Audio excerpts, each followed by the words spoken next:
The lesson plan that I chose to evaluate is from week 3, the operations in the base of 10, dealing mainly with multiplication. I feel like this was very grade appropriate because it was solely introducing multiplication to the students.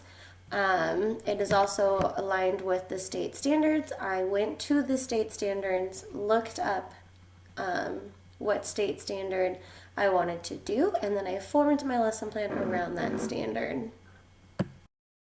I liked this lesson plan because it is forming the base of solving multiplication problems, and it's something that you can build upon. So once you have an established base for the students to know the operation and how they are multiplying, single digits by double digits, it'll help them and it'll help you or me as the teacher expand upon that and go into the triple digits and continue on from there. One thing I did not do in this lesson plan is I didn't create different levels for different type of students. So that is something that I would in the future go back and reevaluate and make sure that I have different forms of teaching for different students. So with this one, I just had the one lesson plan. This is what we were learning and this is how we were going to learn it. I did not break it down for those who are English learners, for who those are advanced. I really just wanted to get the base of what we were doing down, and then in later lessons be able to differentiate between what each individual child needed to fully retain the information. So what I do like about this lesson is, again, like I said, it is build uponable. So for my students that are more advanced, we can move on to, instead of having it be 2 times 10, it can be 2 times 15. So we are kind of in the same realm of the base of 10, but it just adds that little extra factor. And then once they understand that, then we can build on from there. I do like the fact that there are multiple ways to be able to learn multiplication.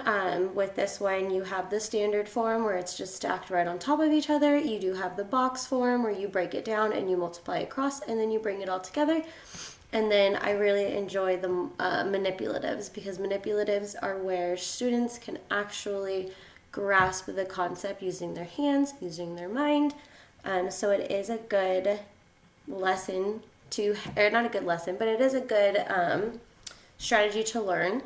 Along with station learning, I really like the station learning where you can go in between different desks with a partner or with a group, and you can see different ways of doing the same equation and having different projects so that your brain isn't getting bored and you're still learning and you're still expanding on what, there might be one station that teaches something and you don't get it, and then you go to the next station and then it teaches another portion and then it clicks.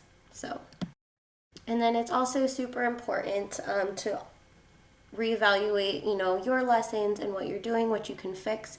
And that's a good thing to pass on to students as well, is to, reevaluate their work, to go back, see what they might have missed, and then build upon that. I really want to be able to inform my students that they should turn in work that they are proud of. So I rather have half an assignment done well than a full assignment completed but not to the best of their abilities. So I would like to give my students second chances and have them turn in what they turn in, and then go through it, point out what needs to be fixed, and then give it back to them so that they can go through and see what part they may not be understanding, and then they could reach out to me or I could reach out to them in order to help them establish a better foundation for their work. And I feel like the more that you were to do this with your students, the more that they will be checking their work before they turn it in, because they want to be proud of their work, but they know that if they turn it in and it's not 100% up to what they want to do for themselves, that they can always get another try. And to me, that is extremely important, and it does create better work habits for the future.